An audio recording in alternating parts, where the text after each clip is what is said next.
Okay, greetings, everybody. It is the world's first and only dark-skinned activist, Rashida Strober, the creator, the inventor, the designer, the architect of the very first platform in history for dark skin, known as dark skin activism.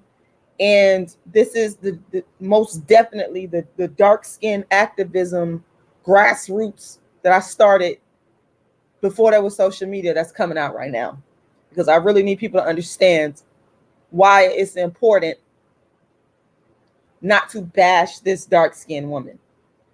Real quick, the origin of the discussion of colorism on social media, dark skin on social media, darkism on social media began with myself.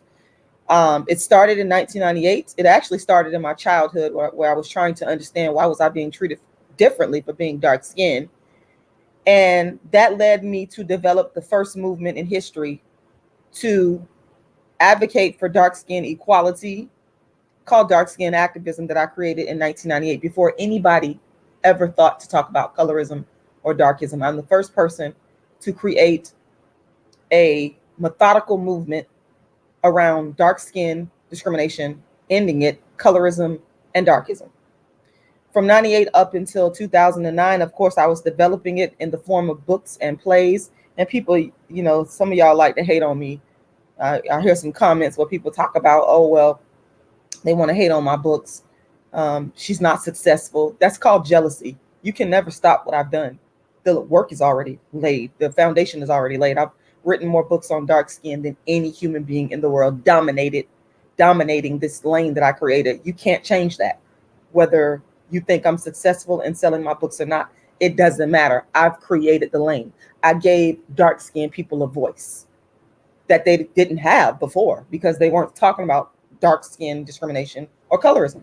So from 1998 up until 2009, of course, I continued to develop dark skin activism through my books, my plays, and darkism lectures.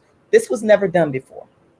2014, I had brought it online in 2009, creating the first dark skin colorism channel ever created.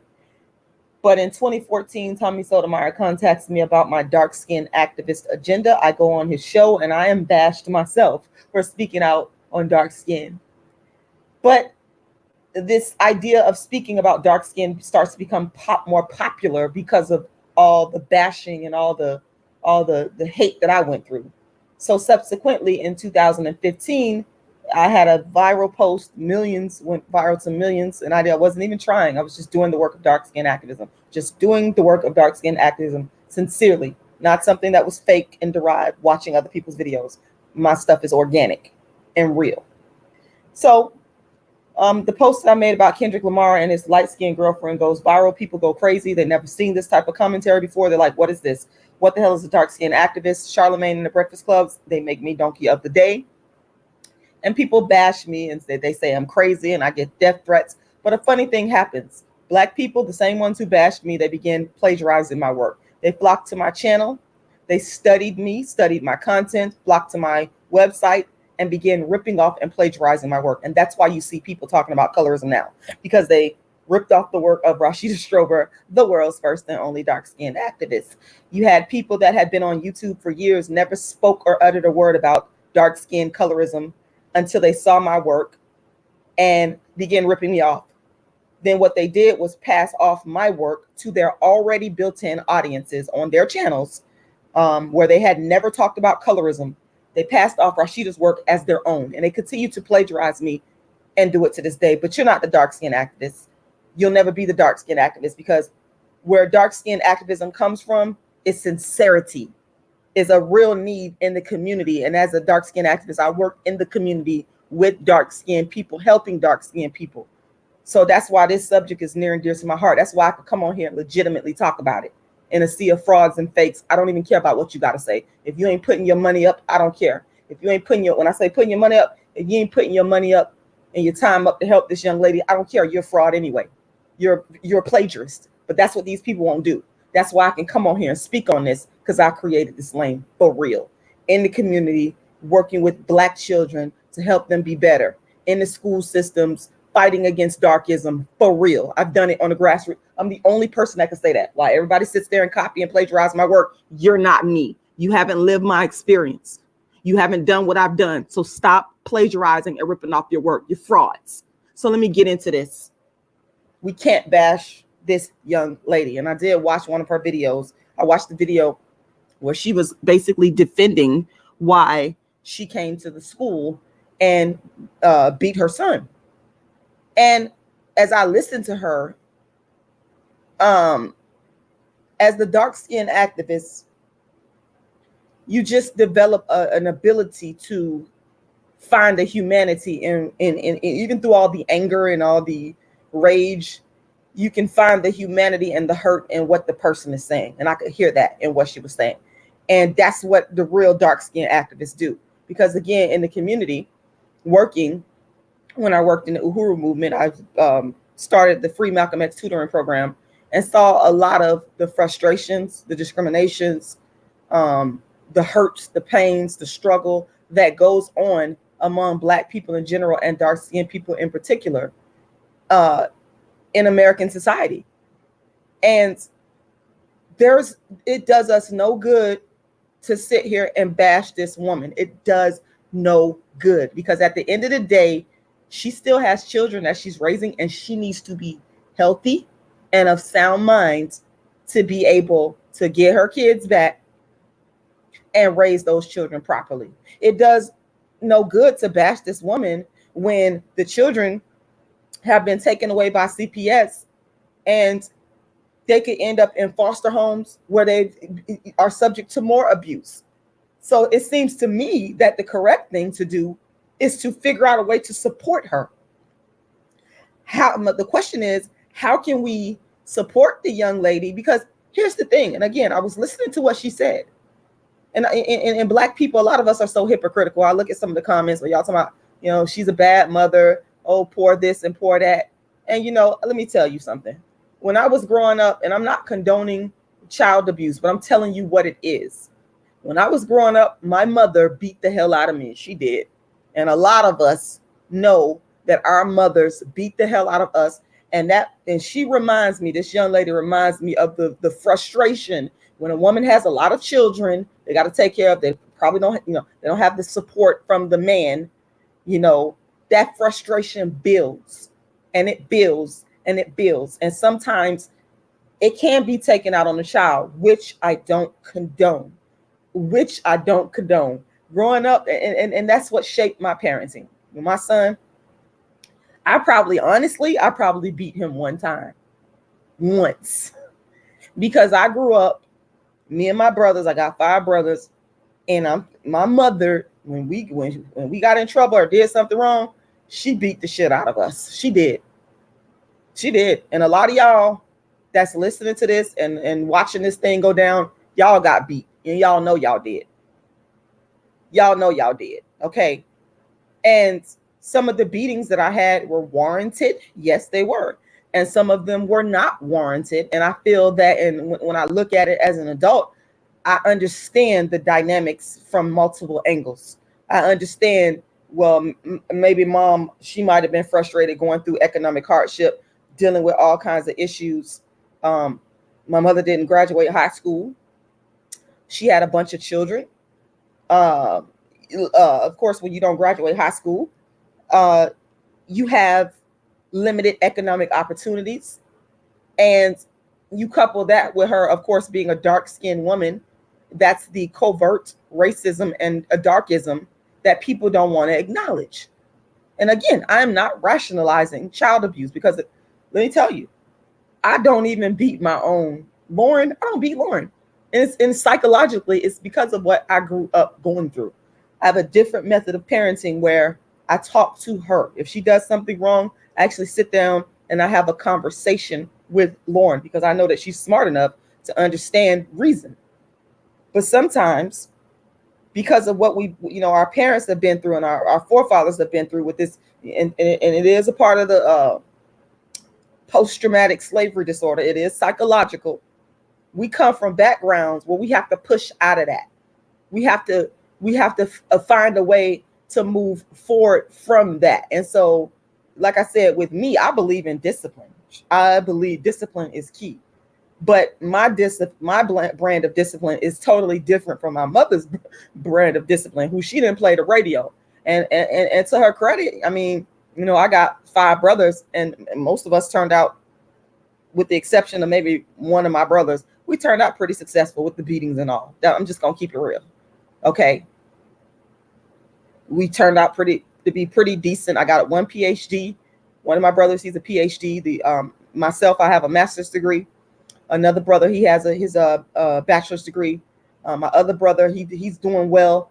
We turned out pretty good, I must say, in the midst of all of that abuse. But I would argue that the psychological remnants are there. And I wish that there was more support for my mother economically and emotionally growing up. And I think that this is what this young lady needs. I don't think, and you know, we have social media now, and people love to make videos, and they've got this meme going around with this woman and the son and the child, where she's talking to him and beating him. And I think that's disrespectful. You're actually disrespecting a child by putting those memes out like that. That's disrespectful. That's why you don't see it. You're not going to see that on this channel. You're not going to see that picture. I actually cropped the child out. Okay. What we should be doing as Black people, and I love dang, I can't think of the professor's name, but he talked about the concept of Black self-love. And it's not the concept where it's the love where you hugging up and kissing up, and it's just a love to say, you know what, if you're struggling, if you need some help, let me see what I can do. So I think that that's what needs to happen with this young lady. I think she needs some support. If you go and you listen to what she was saying and I did put the link there on the channel that posted up her comments, you can hear in her tone that she has some type of awareness and consciousness of what can happen to a Black male in American society if they're just left to do whatever they want to do. You can hear that sentiment in her voice. She may not necessarily articulate it in a way that some so-called pro-Black or conscious people may articulate it, but you can hear that she has a consciousness. Okay. And you can also hear her being apologetic. And you can also hear her wanting to figure out a constructive way to discipline her son, because she knew that what her child was doing was wrong, that the child should not have been disrespecting a teacher that was, from what she was saying, was disabled. She knew that was wrong, and she knew that there had to be some form of discipline. So this woman has an understanding of what's right and wrong, and understands that her child needed to be disciplined. But the argument is, did she go about it the wrong way? And to a lot of people, she did. But again, I feel that a lot of us are being hypocritical, because a lot of us have been beat in the same way. A lot of us have beaten our kids. A lot of you out there have done that. Like, I don't understand. And then another thing too, this woman, there's a lot of instances where teachers have discipline problems with students, and they call the parents and they say, hey, this is what this child is doing. And the parent ignores the teacher. They don't want to come and participate in any type of, discipline plan. They don't even want to be bothered. Okay. To her credit, we got to give her some credit here. I'm not going to sit up here and be on the bash hate train with y'all. Y'all think I'm going to do that? You got the wrong person, because that's not what's going to happen. I'll call out wrongdoing when it's wrong, but I'm also going to say, hey, she did this right. She came to the school and was prepared to deal with the issue. We have to give her credit for that part of it. Now, do I think that she went about it the wrong way? I think it could have been handled in a better way, but it shows me that at least she wants to rectify the problem in terms of disciplining her child, so that he does not disrespect the teacher, and he knows that this is wrong. Okay. And also, you know, there's this thing, what is it? The prison, the school to prison pipeline. Don't think for 1 minute that pipeline don't exist, and that when these children grow up, they somehow end up in the prison systems where they beat way worse than what she ever did. Trust me when I say that. I know people that have been in the prison system and that have been beat down. Don't get it twisted. So my question is, what do we have to say about that? This young lady needs support. She needs support. I'm reading what you're saying, Gun Streets. You say, and we shouldn't bash her. Let me go back to your original comment. You say they create men they complain about. Amazing. Y'all complain about black men being deadbeats, disrespecting black women, etc. But who raises them? Women like this black mother. Okay, I understand. I understand where you're coming from.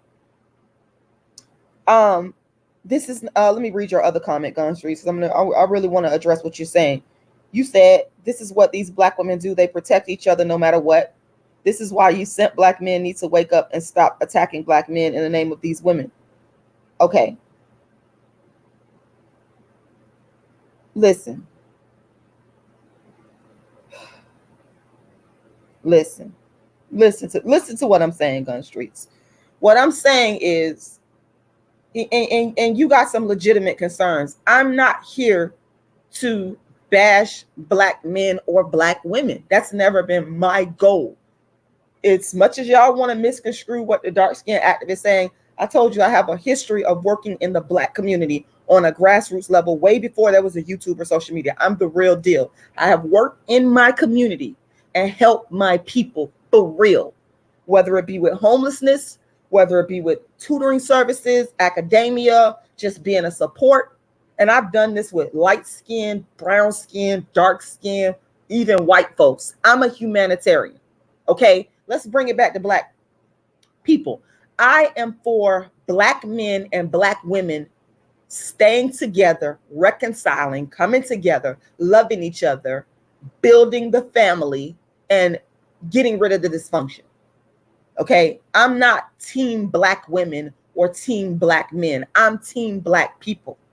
And when I talk about darkism, the thing is, we can't just ignore certain things that's going on in the black community and act like it's not there and it doesn't exist. And so that's why I focus on darkism, because it's been the big elephant in the room that nobody addressed in the black community. And that's why I became the world's first and only dark skin activist. But at the end of the day, I'm for building the black family, because if you build the black family, you build the black community. So it does no good to sit here and I don't want you to look at it in the way of me protecting her as a black woman. That's not what this is about. This is not about protecting her. It's about looking at a situation and saying, this is dysfunctional, and what can we do as black people to help this dysfunction so that these children can grow up healthy and happy individuals. Because at this stage, I feel that this woman and her children, they can be helped. She's a young woman. The children are still young. And again, y'all got to understand, I came from a very traumatized background. I don't really want to go into too much detail on a certain sibling of mine's story, but this is why I'm talking about this, because this reminds me of a certain sibling of mine's story.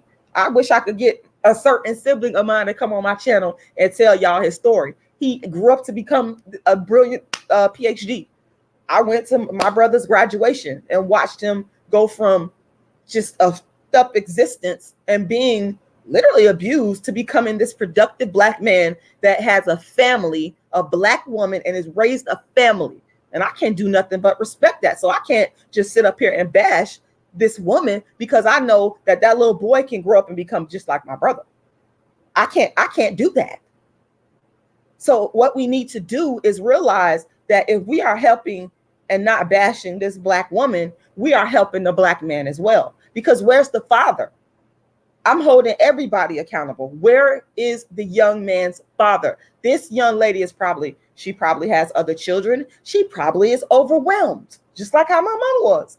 And over the years, I've grown more compassionate towards my mother. I used to be angry a lot, but I've grown compassionate. I've grown to understand and say, okay, this is the cards. This is what this person was dealing with. Okay, let me try to look at it from her perspective. Even though there's some things that I still say I don't agree with. Like I said, I don't agree with people abusing and traumatizing children. I'm never going to agree with that. No. Again, it's the reason why I don't beat Lauren. Lauren is the most happy-go-lucky child. Her childhood is like so different from mine. Like I'm so happy about that. She's a happy kid. I mean, and it's just because of the consciousness that I developed within myself to say, you know what? How can I break this cycle? What can I do to break the cycle within myself? And that's why I said one of the things that I don't do is I don't beat my kids. I don't. I said Raheem is 21 now. I used to give Raheem tongue lashings. I ain't gonna tell you no lie, because I was hard on him with the academics. Everything was all, you got to get this right. We gotta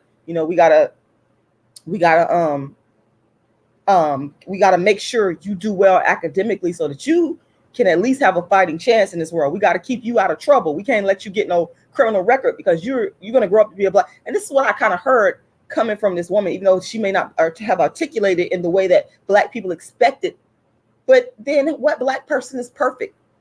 So many of us got skeletons in our closet, but we want to go around and judge this black woman. And Gun Streets, I done defended black men to the end. I told you, I'm the real dark-skinned activist. I've been doing this before there was a YouTube.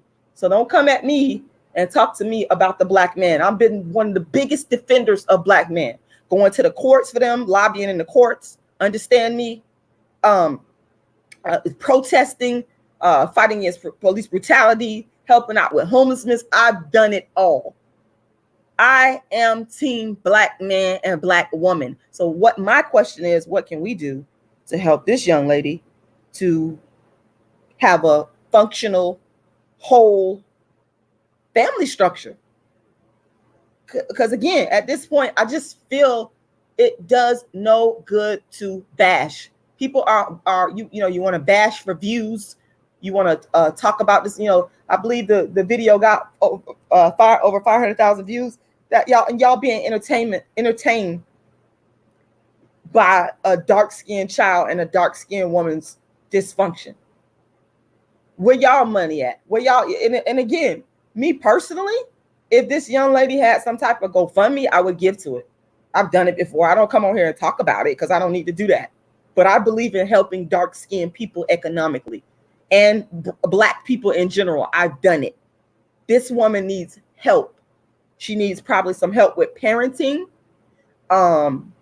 probably anger management, probably economically, and whatever supports that can be provided to women that are raised as single women, single mothers. People like to bash single mothers, but y'all got to understand they're here. So the question is, what do we do to help? What do we do to help? Bashing does no good. Being entertained by watching this woman yell and scream at her child and beat her child. That's why I wouldn't watch it, because I've been there and done that. I already know what that's like. I lived that experience in my own family. Why do I need to be entertained off of that? It makes no sense to sit back and make commentary and comments and not offer a helping hand. What are you going to do to help? That's my question. I already said what I do. Like for me, I mean, I don't know this woman, but like I said, one of the biggest things that can help a dark-skinned black mother out is money, economics. Okay, we're discriminated against. We are. Y'all can say what y'all want. We're discriminated against the most, educationally, economically, on the jobs, in marriage and dating. We are discriminated against the most. So for me, the way that I would help, if this woman puts up some type of GoFundMe, I would want to help her economically, donate some money economically so that she can, use that money to help her with her kids, maybe alleviate some type of economic stress, maybe pay a bill. But see, where's the compassion with black folks when it comes down to dark-skinned people? Where's the compassion? If you care about this little boy so much, and I don't think that children should be necessarily separated from their parents. And in this case, I think that this woman should at some point get her kids back, because she did not. She gave him a beating. She was, but she can get some help. She can be counseled. And I think that if she gets the help that she needs and the support that she needs, that the children would be better off back with their mother. If she listens to me carefully, if she's getting the help, because the woman is overwhelmed. Where's y'all compassion? Where's y'all compassion? That's what I want to know. Where's the compassion?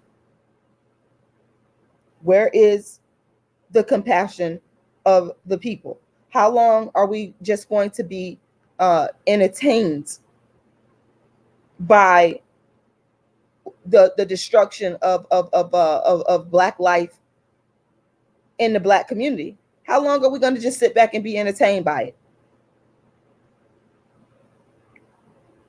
How long? I just don't understand what does it do for you? Are you happy to see that this woman is going through this? What does it do? I'm trying to understand. What does it do for you by sitting back watching the video on social media? After you watch it and it's all said and done, then what? What next? See, that's the thing. We never have any solutions. We never have any supports. That's why a lot of us are slipping through the cracks, because people don't really care and love humanity. We don't care. It's all about, in the age of social media, it's all about being entertained and talking crazy about somebody. It just doesn't make any sense. I understand gun streets. I understand where you're coming from. But what I'm trying to get you to understand is that there has to be a solution. Are we trying to look for a solution to the problems that face Black men and Black women and the single mother problem?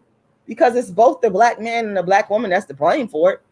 It's our fault. So what I'm saying is, what are we going to do about it? How are we going to solve this problem?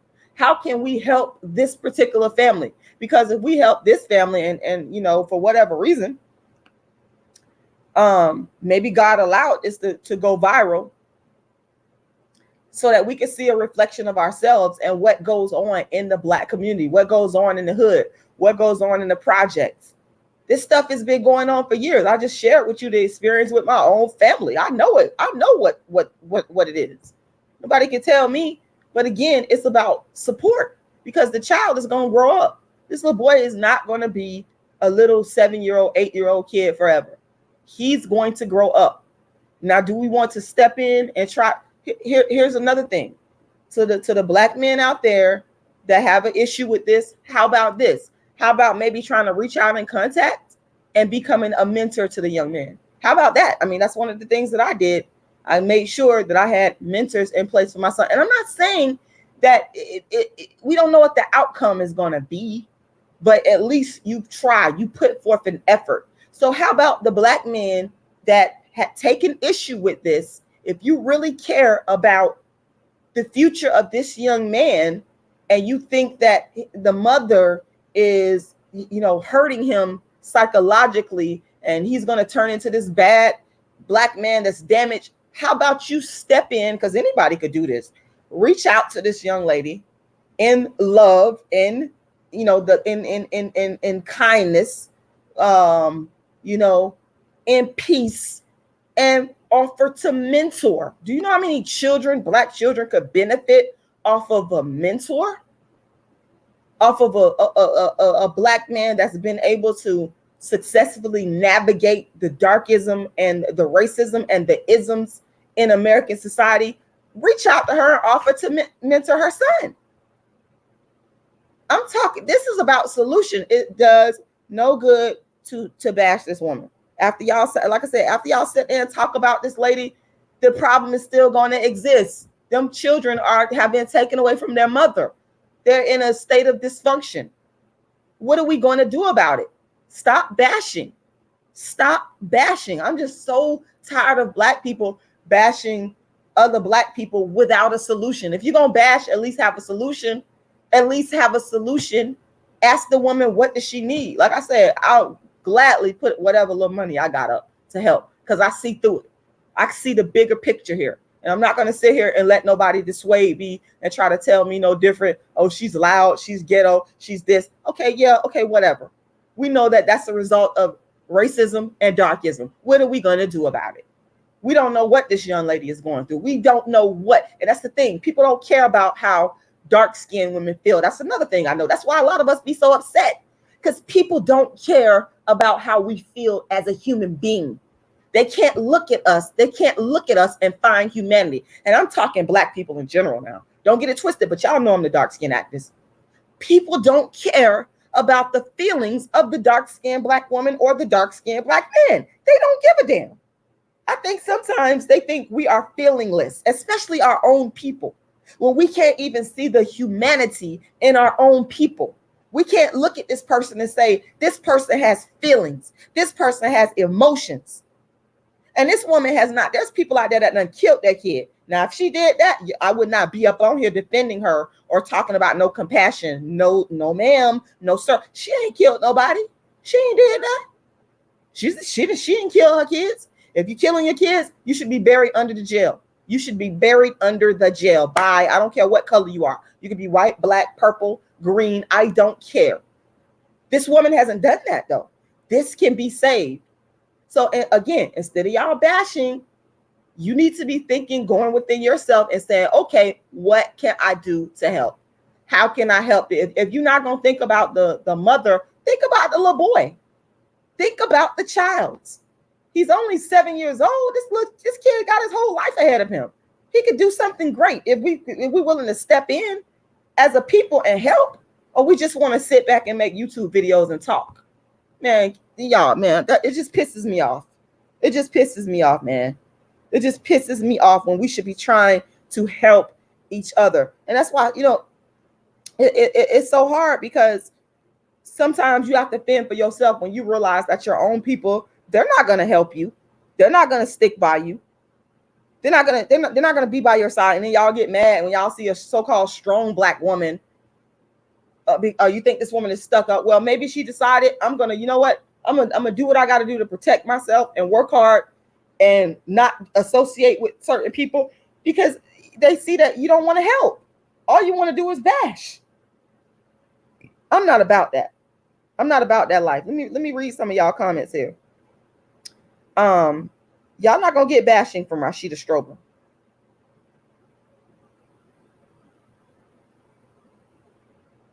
Gun streets. Where is all this talk about helping each other when y'all go in on Black men? I keep telling you, gun streets, I've been an activist helping Black men in the community for real. You got to understand that.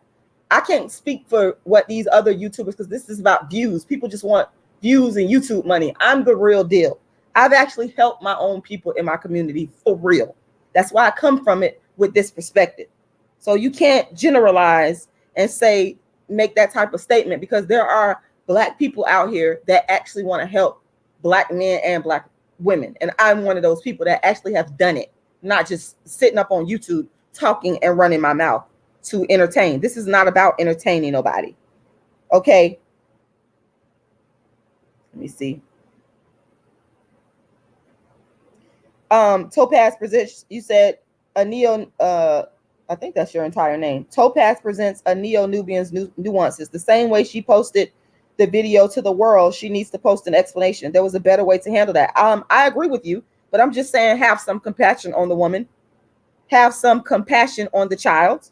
And again, I put the link in there where she actually did respond, but she didn't articulate it in the way that we may feel that she should articulate it. And I think that's unfair. You got to meet people where they are sometimes. Okay. And you got to try to say, okay, let me see the bigger picture in this. I sat there and watched what she had to say. And through all the cursing and the loudness, I could hear remorse. I could hear a woman that genuinely wants to make sure her child is well behaved and not disrespect adults. That's what I heard through all the cursing. What I'm saying is sometimes we got to look past that. The video is there. I put the link in the chat box. So if you guys want to go take a look at it, you can. Topaz presents Neo-Nubian nuances. You said, I get it. I have a son. I don't want him acting up or ruining his life.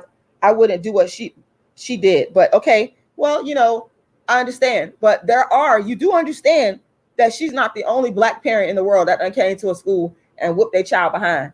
This has been going on for years. I've seen parents do it at the bus stop. I've seen them do it at preschools. This is why are we blaming this? Everything gets dumped on the dark-skinned person. That's another thing I want to say here. All the transgressions of Black people that we know we've been doing for years before it was social media, it all get dumped on the dark-skinned person. It's bash a dark-skinned woman day. People seem to be so happy because they can bash. Now you got a poster child that you can bash and say, ooh, look at you. You're a terrible person. And she just happens to be dark-skinned. Everything gets dumped on us. It's not fair. It's darkism. It's darkism. And again, I think that she could have handled it in a different way as well. But I'm not going to sit here and bash. I'm going to say, what can we do to help? What can we do? That's what I want to see. I want to see some comments regarding what can we do to help her. Okay? What can we do to help? Gun Streets, you got hashtag nobody protects Black boys. Well, that's not true. Do you know who Dr. Jawanza Kunjufu is? Who Umar Johnson, he done built his whole blueprint off of Dr. Jawanza Kunjufu. Let me go. Hold on one second. Let me go Google, because Dr. Jawanza Kunjufu, I hope I get his name spelled right, has been fighting to protect Black boys for years. Even again, before that was a YouTube. Y'all got to put some respect on his name. This man right here. Look at this. The conspiracy to destroy Black boys. I have been impacted by this man's work. It has informed me and helped me in raising my own son. So there are people out there that do want to protect Black boys, keeping the Black boy out of special education. There you go. Shout out to Dr. Jawanza Kunjufu, the real deal. I'm not, Umar Johnson, whatever. Okay, Dr. Jawanza Kunjufu is the real deal. He laid the foundation. So we're not going to sit here and do that. We're going to tell the truth. And I can respect this man because he actually implemented plans where he went around to the school systems to protect the Black boy. Now, in modern day, I'm going to tell y'all one of the people I respect. Y'all can say whatever y'all want. Y'all can say whatever y'all want to say about him. But let's keep this 100. Let's keep this 100. Jay Morrison. I want to say shout out to Jay Morrison. Because Jay Morrison, a former drug dealer turned real estate developer, this man has been going into juvenile detention centers, going on in the hood, helping Black men. Let's support these people. Come on now. We can't do that. These people right here gets my respect because they the real deal. They're the real deal. So we can't sit here and say that nobody is protecting Black boys, because we do have people that don't play it. I know I ain't play about my son. I ain't play about Raheem. If you thought you was finna mess with Raheem, you got another thing coming. We're not finna do that over here. Very protective of my son. He will tell you this. I did not play, so that's not true. Every Black mother, now we can't win for losing. You see what I'm saying? If you're a Black mother that coddles your son and you're there for him and you ride or die for him, they're gonna talk about you. You can't. What do Black people want? I don't understand. What do Black people want? That's what I'm saying. What is the solution here? I'm looking for solutions. I like the child to grow up and lead a happy, productive, healthy life. I like for him to have a fighting chance. I like for him to become somebody. That's what I want to see. That's what I'm about. Okay. At the end of the day, like I said, y'all done sat down, y'all done watched this. I didn't watch that video and I will not watch it. I'm not going to sit there and watch the destruction of Black people. But some of y'all done sat there with your popcorn and your wine and your sodas and you done been entertained. What are you going to do now to help? What are you going to do to help? That's my question. What are you going to do to help? My God, what are you going to do to help? Whew, Jesus Christ. Buddy Jr., how about you stop using Tommy Sotomayor's name for clout and build your platform with your own name. Let me tell you something. You don't know what the hell you talking about. I talk about Tommy Sotomayor because Tommy Sotomayor is a part of the history of how this whole dark skin thing got popping. And furthermore, Tommy Sotomayor contacted me. I never reached out to Tommy Sotomayor. Okay, as a result of me doing the real work of dark skin activism in the community, I brought it to social media, and he hit me in my inbox in 2014 and asked me to come on his show and talk about my dark skin agenda. That's what happened. I didn't go clout chasing nobody. So you can't come for me like that. If you're going to come for me, you better do your facts and your research instead of making statements that are untruthful. You're not being honest. One thing I can't stand is a liar. That's one thing I can't stand. People lying. Don't come on here telling lies on me because you don't know what you're talking about. Do your research. Fact check before you go and make blanket statements. I don't think that gun streets. I don't think I'm gonna be able to get through to you because you keep making these comments blaming the destructive black men on the black mothers. And like I said before, I use my own life as an example. My mother could be considered a destructive person, the background that we came from, but my brothers aren't doing that. So I'm not going to allow blanket statements like that because it's not true. It's not always true. Okay, you're saying that the whole community is backwards, but again, gun streets, what are we going to do about it? What are we going to do about it? I don't see you. I'm looking at the chat right now. I'm looking for solutions. I see no solutions. All I see is people talking trash and trashing a dark-skinned woman. And that's something we've been doing that for years. What else is new? What else is new? Gun streets. Do you even understand? I'm reading your comment that says, if you want to protect black boys, the black mothers need to be addressed. Not writing a damn book. That book ain't do. You have not apparently researched the legacy of what Dr. Jawanza Kunjufu has done. He has made an impact. He has helped black people. It's not true. And this man came before social media. Okay. So do your research, and more importantly, do something instead of talking trash about other people that have actually done something and contributed to the solution.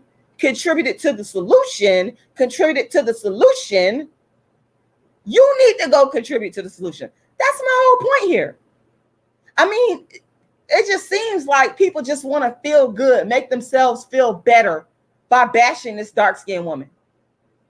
People that don't like black women, people that don't like dark-skinned people, you just want to make yourself feel better by bashing this woman. And at the end of the day, it absolutely does no damn good. I'm saying, what good is this going? How is that going to benefit the child? How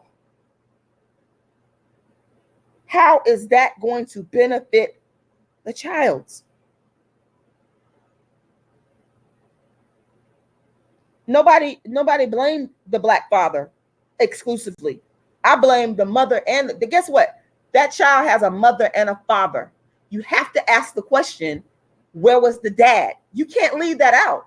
It wasn't through immaculate conception that the child was created. You have to ask the question, where's the dad? Why isn't he there disciplining his son? That's why I said black women and black men are to blame. It's not a blame one gender. No, we are both to blame. So stop trying to put it all on a black woman or to put it all on the black man. Stop. We're both to blame. And again, the question is, what is the solution? It is the world's first and only dark-skinned activist, Rashida Strober, the creator, the inventor, the designer, the architect of the very first platform in history for dark skin, known as Dark Skin Activism. You can go to my website, darkskinactivist.com, and find out more about the work of the world's first and only dark skin activist. You can also, I have a End Darkism campaign going on. where I would like to expand the Dark Skin Activist Tour, which helps to eradicate darkism.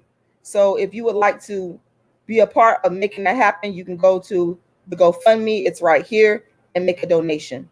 Anybody that gives $40 or more, you'll receive a copy of one of my books. It'll either be Darkism, 25 Ways Dark Skinned People Are Discriminated Against, A Dark Skinned Woman's Revenge, or Token Dark Girl, the It Dark Girl of the Moment. So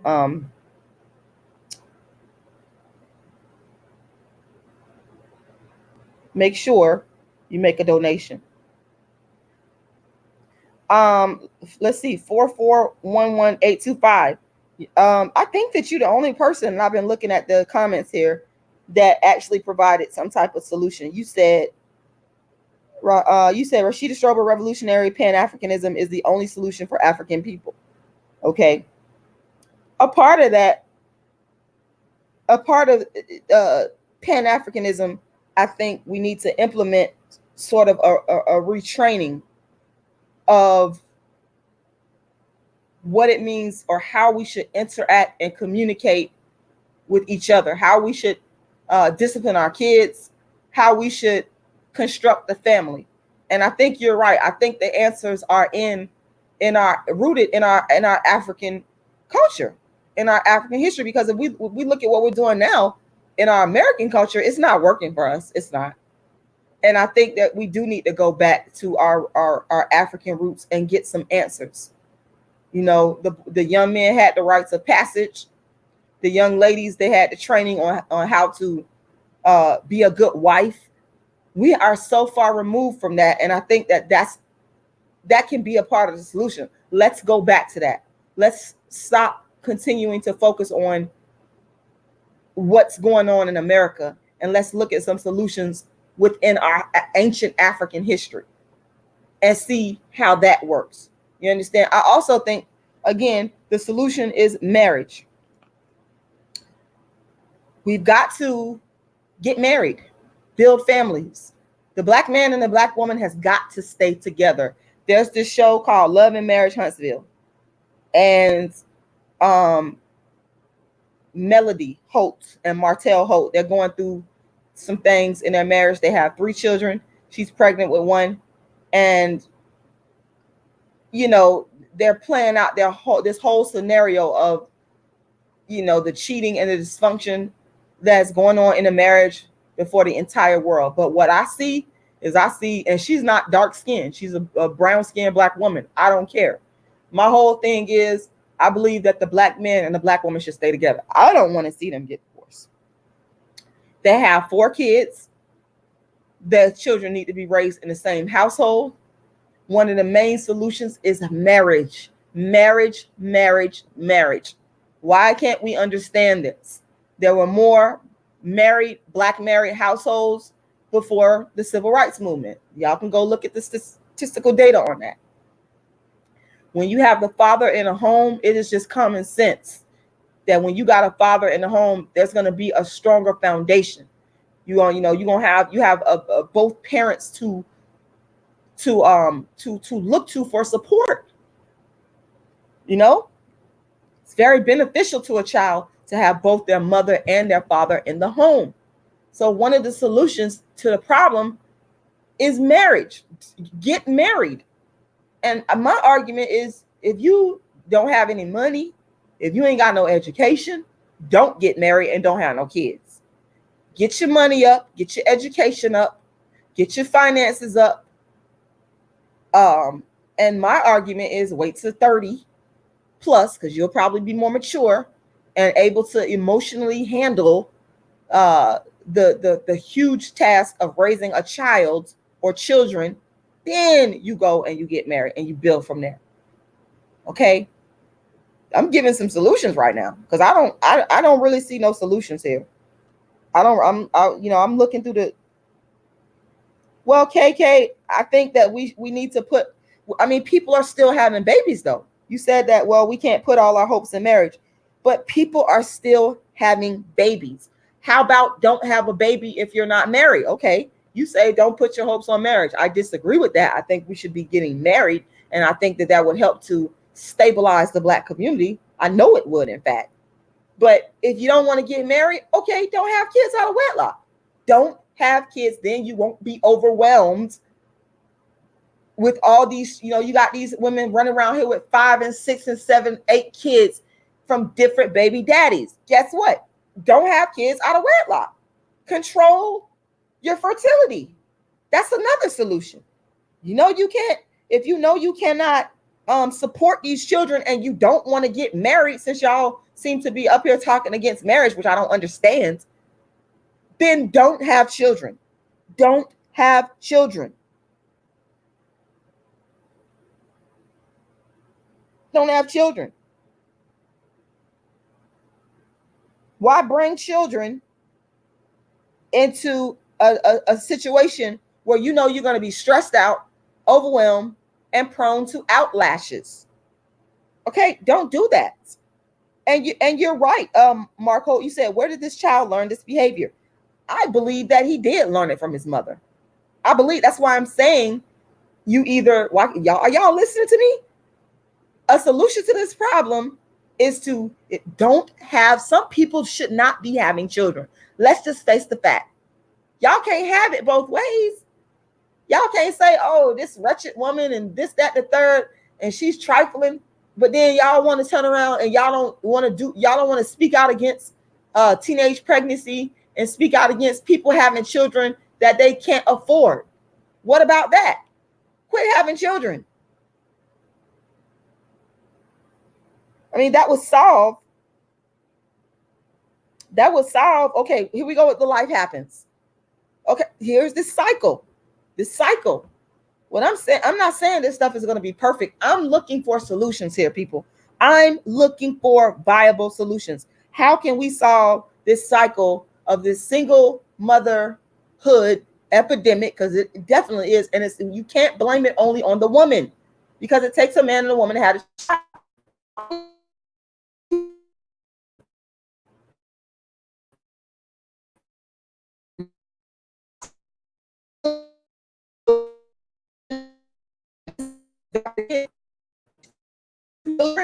To educate boys on not having reproducing whenever to. I put that to my son. I sure did. Let him know. I said, criminal record, at least get a high school. You put that into that. I'm giving y'all because I don't see anybody giving those. That's part of I love talk. Love to talk about. We love about what we're doing. Be entertained.